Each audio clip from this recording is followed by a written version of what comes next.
व्यथा मनाची उरात लपली,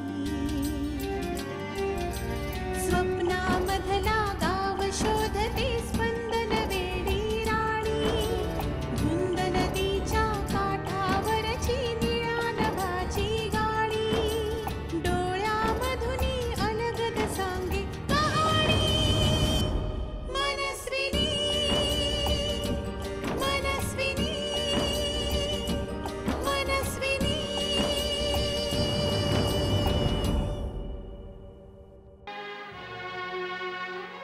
त्याने जर मला सांगितलं असतं की मी सयाजीशी पार्टनरशिप तोडू शकत नाही तर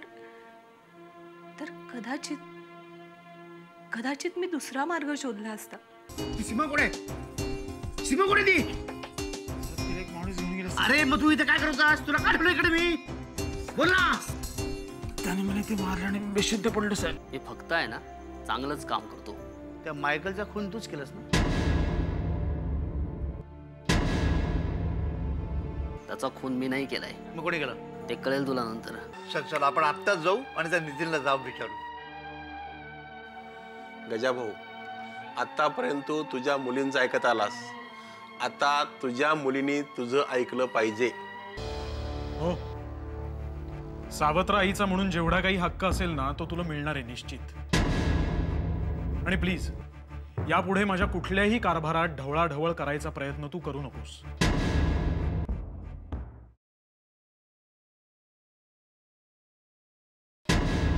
एक वाईट बातमी आहे। वाईट बातमी? या वाईट बातम्या ऐकणं कधी बंद होणार आहे ना काहीच कळत नाही। सांगा। सीमा पळाली। काय?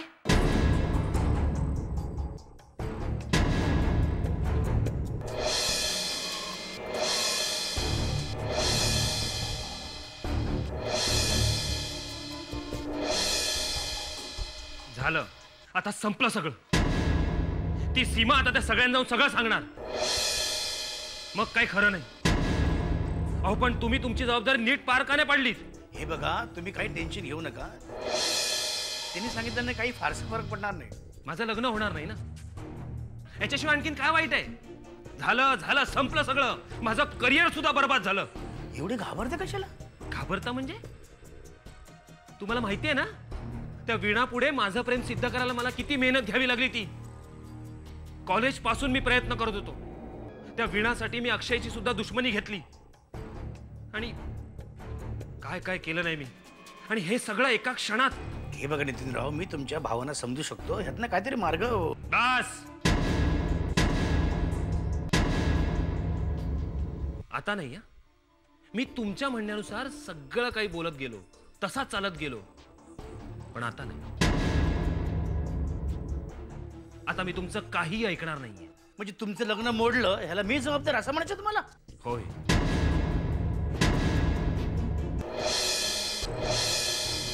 तो काय बोलते का हे कळते का तुम्हाला? अगदी शुद्धीवर आहे मी।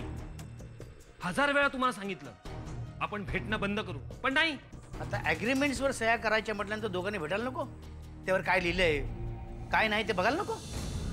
काय असेच सह्या करायच्या? त्या अनु आणि सीमाला किडनॅप करायची काय गरज होती? तसं केलं नसतं ना तर त्याच दिवशी आपलं भांडं फुटलं असतं। नाही, अनुनी वीणाला काहीच सांगितलं नसतं। वाह, तुम्ही काय अंतर्यामी आहात का? पाहिले ना त्या दिवशी ती अनु किती रागत होती ते? मी अजूनपर्यंत तुमच्याशी पार्टनरशिप तोडली नाही ना, म्हणून ते माझा तिरस्कार करायला लागलेत। मी तुम्हाला सांगितलं होतं की ह्या पार्टनरशिपचा गडू बंगाल कोणाला सांगू नका म्हणून। अहो तुम्हीच म्हणाला होतात की पार्टनरशिप तुटली ना तर मी रस्त्यावर येईल। माझं नुकसान होईल. हे बघा, पक्का व्यावसायिक आहे मी. तुमच्यासारखं भावनिक आणि पारिवारिक विचार करून बिझनेस करणं मला जमत नाही. तुमच्याशी पार्टनरशिप केली ना, तिथेच माझी चूक झाली.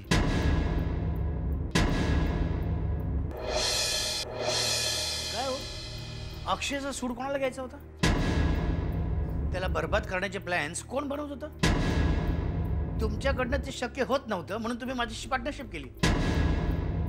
आणि जसं तुम्ही मला बोलताय ना, तसं माझ्याकडे बोलण्यासारखं भरपूर आहे. पण विनाकारण भांडत बसण्यापेक्षा आता पुढे काय करायचं आपण याचा विचार करूया. हे बघा, मी तुम्हाला आधीच एक गोष्ट क्लिअर करतोय. मी तुमच्या बोलण्याप्रमाणे चालणार नाही. हे बघा नितीनराव, बिझनेसच्या बाबतीत तुम्हाला माझं ऐकावं लागेल. ठीक आहे, आता आपला बिझनेस पुढे चालणार आहे की नाही ह्याच्यावर आत्ताच विचार करायला नको. ठीक आहे, मग आपण दोघे मिळून प्रॉब्लेम सॉल्व्ह करूया. मग सांगा आता तुमचं काय मत आहे. नाही, आधी तुमचं काय मत आहे ते सांगा. 2 दिवसावर आमचं लग्न आलंय आणि वीणाला अजूनपर्यंत काही कळलं नसेल असा माझा अंदाज आहे. त्यामुळे 2 दिवस तरी आपण शांत राहिलेलं बरं. ठीक आहे, आपण 2 दिवसांनी बोलू. पण यापुढे मला दोष द्यायचा नाही. सयाजीराव, प्लीज.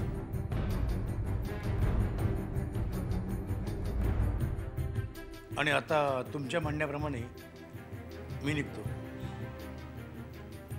ठीक आहे.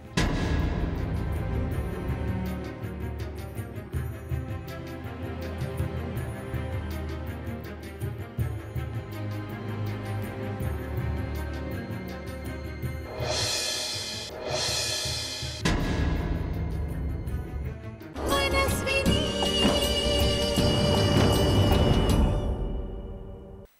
हॅलो अक्षय. मला एक सांग, सीमाचा काही फोन लागतोय का नाही? डोंट वरी, सीमा सुखरूप घरी पोहोचली. काय?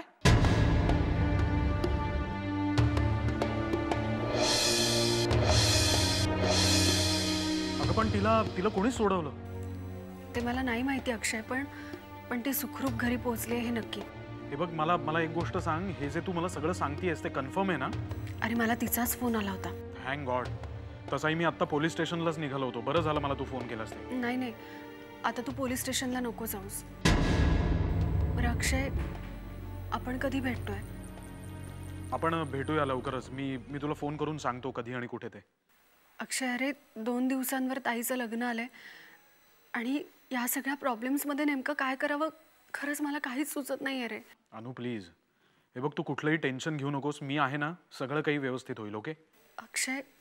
अनु please, don't get emotional. Okay, me phone करून तुला सांगतो. आणि हो, काळजी घे. हो, चल ठेवू फोन. बाय. बाय.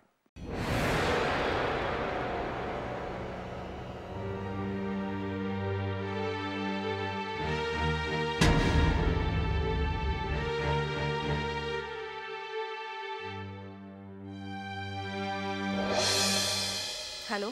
बोल वीणा, कशी आहेस? कुठं आहेस तू? मला तुला आत्ता भेटायचंय.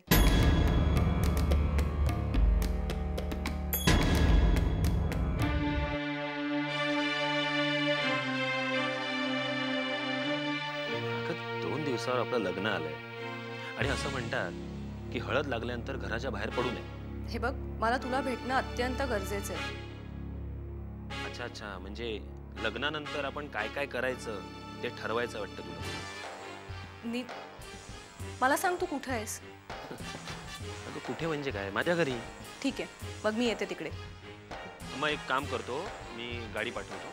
तू कुठे असते सांग. नाही, नको. ठीक आहे, मी वाट बघतो. ये.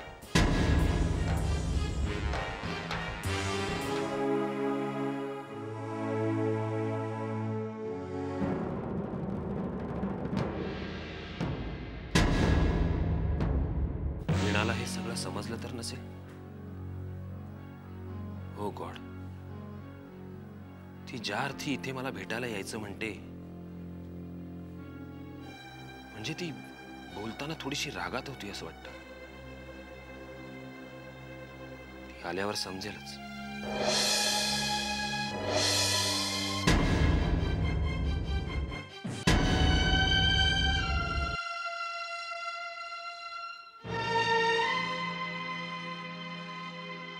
अहो मी काय म्हणते बोल हेच काय बोलायचं ते नक्की ठरव. वीणाच्या बाबतीत काय निर्णय घ्यायचा ठरवलंय तुम्ही? मी त्या नितीनला जाब विचारणार आहे. त्यांनी आपल्याशी असं वागावं, असं काय वाईट केलं होतं आपण त्याचं? अहो पण तुम्ही असं परस्पर जाब विचारलात तर ते वीणाला नाही ना आवडणार. आवडणार नाही, हे आवडणार नाही, ते आवडणार नाही. अगं ह्याचा विचार करत बसलो ना तर नवीन समस्या निर्माण होतील. तसं नाही, पण वीणाने काय निर्णय घेतलाय हे जाणून नको का घ्यायला? आजपर्यंत तेच केलं. अगं त्यांच्या निर्णयानुसारच प्रत्येक गोष्ट केली आजपर्यंत. वीणाचं लग्न मोडायचा तर विचार करत नाहीत ना तुम्ही?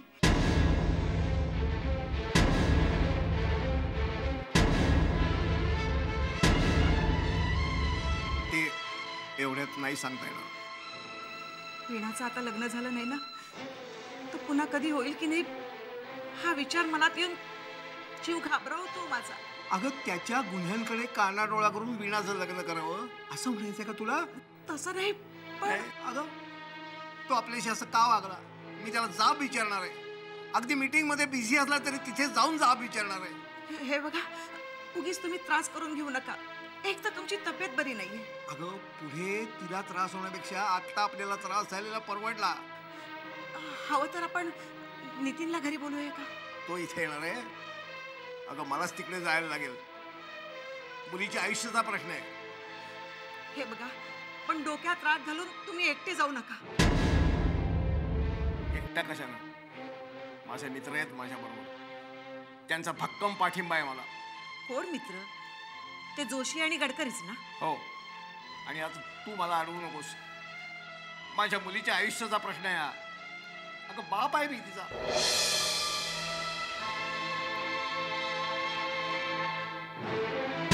काल मी मेहंदी काढली होती. छान रंगली आहे ना? हो ना, खूप छान आहे. आवडली? खूप आवडली. आणि वीणा तुला माहिती आहे का तुझ्या हातामुळे या मेहंदीचा रंग एकदम खुलून आला. पण मला आता या मेहंदीचा काहीच उपयोग नाहीये.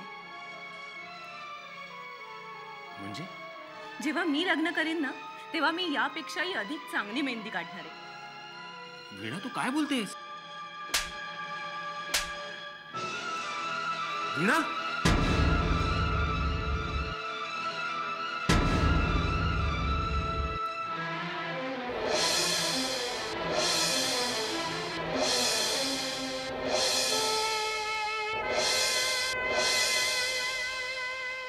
तू माझ्या अंगावर हात उगारलास? अगं पण याचा अर्थ काय? अर्थही तुला चांगलाच लक्षात आला असेल.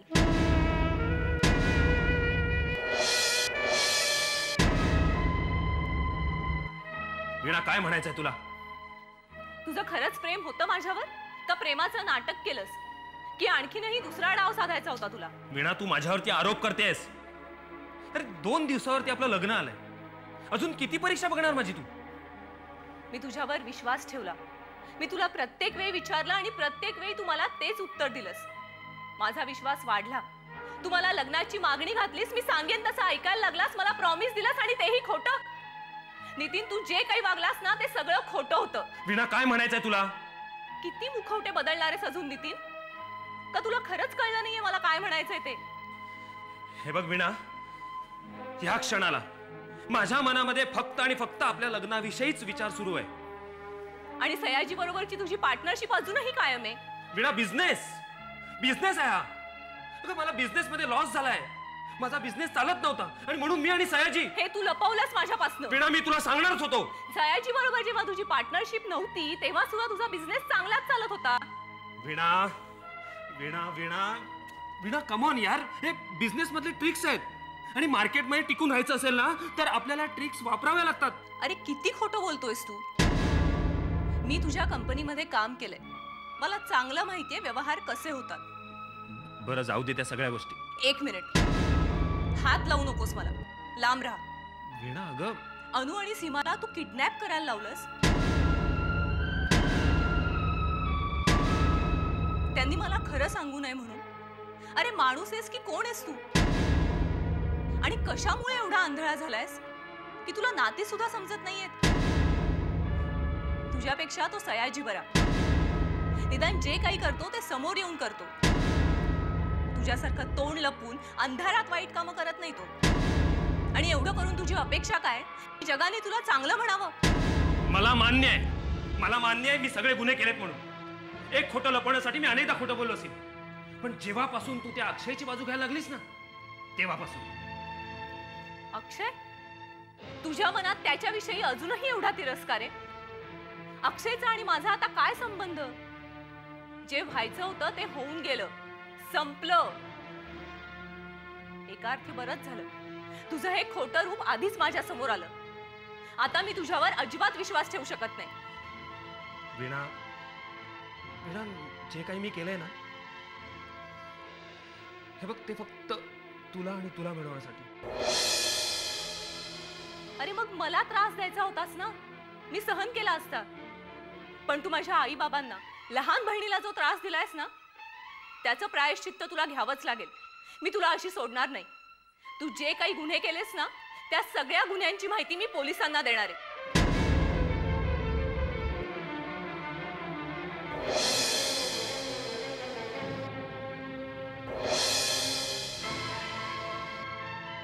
आणि ही आपली शेवटची भेट आहे.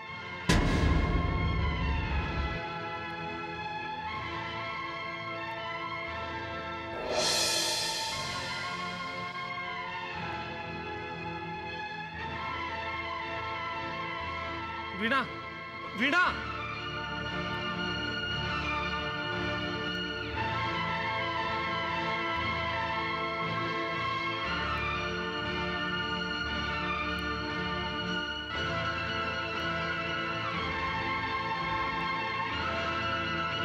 मनस्विनी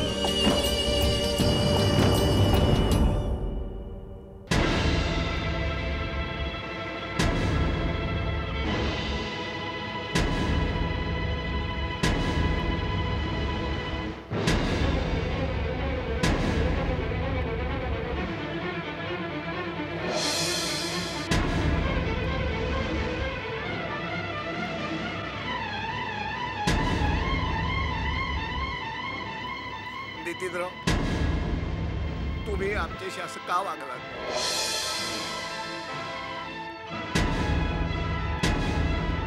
आता कसं सांगू तुम्हाला की हे सगळं कोणत्या परिस्थितीत घडत गेलं. नितीनराव, तुमच्यासारख्या एज्युकेटेड आणि व्यावसायिक माणसाच्या तोंडी हे शब्द शोभत नाही तो. अहो, गजाभावना आम्ही खूप दिवसापासून ओळखत आहोत. त्यांच्या सर्व फॅमिली ओळखत आहोत. अहो, सर्व ती लोक देवासारखे आहेत. आणि तुम्ही त्यांच्याशी इतका मोठा खेळ खेळा. वीणावर प्रेम होतं ना तुमचं, तरी तुम्ही तिला इतका मोठा आघात दिलात. नाही, तसं नाहीये काहीच. मग कसं आहे? सोन्यासारखी पोर आहे हो माझी. आजपर्यंत तिच्या आयुष्यात फक्त दुःख झालं, मान्य आहे मला. पण तुम्ही तिला सुखाची हिरवळ दाखवून काट्याच्या कोपऱ्यात का ढकललं? का वागला तसे? माझं चुकलं. चुकलं नाही, घोर पाप केलंय तुम्ही. कशासाठी केलं? पैशासाठी का आणखी काही कारण आहे त्या पाठीमागे?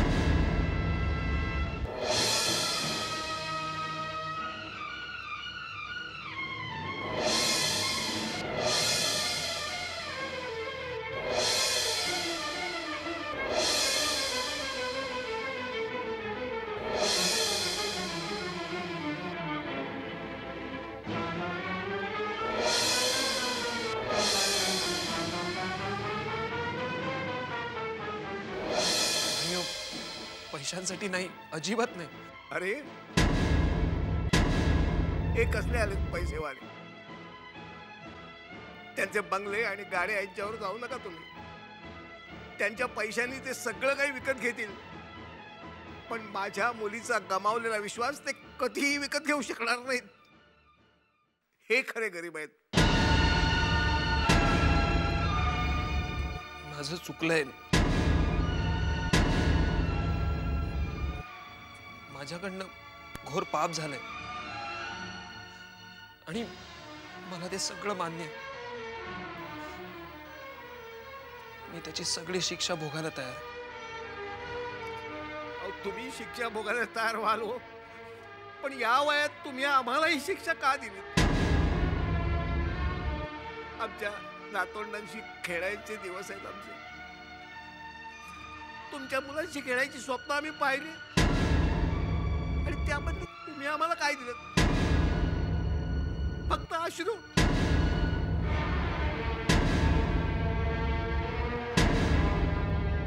नाही, असं बोलून माझं मन तिळ तिळ तोडू नका तो.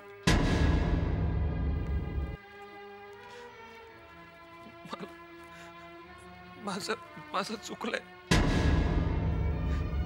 पण मला असं एकट्याला टाकू नका.